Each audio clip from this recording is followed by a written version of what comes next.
သေးနော်ငါတို့တွေကစားခဲ့ကြရွာထဲကကိုကိုတန်းနော်ခုဆိုရင်ရွေအိုပြီးမပြောကြည့်လက်ဖြစ်ပြီးနော်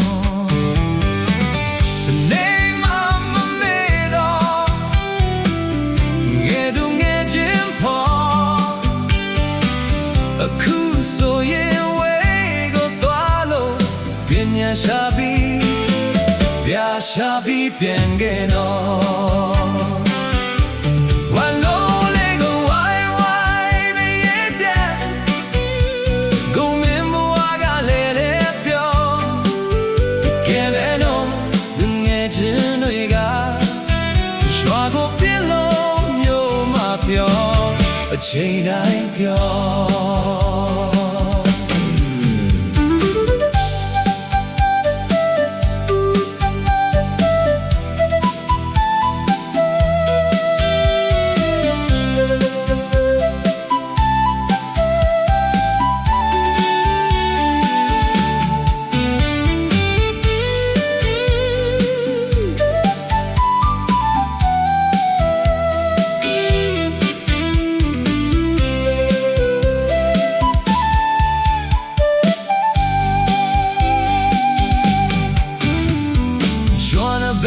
ချောင်းကလေးမ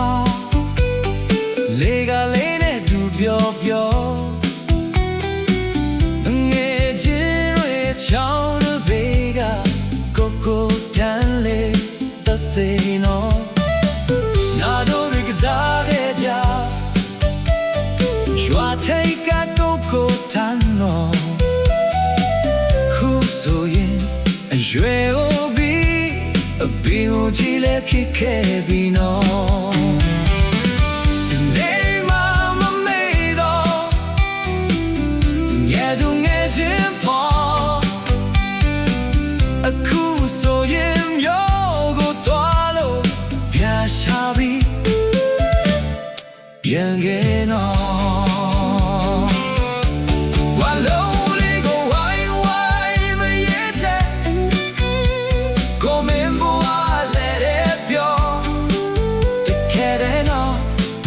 ချင်းတွေက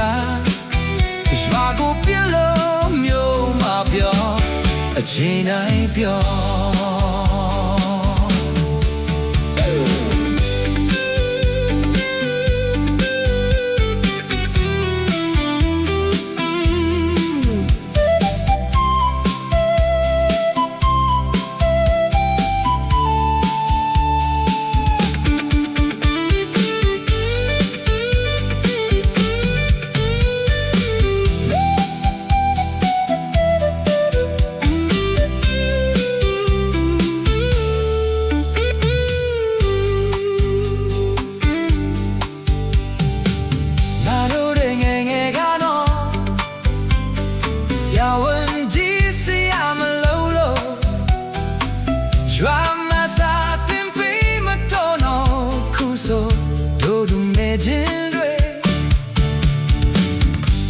စီဝေး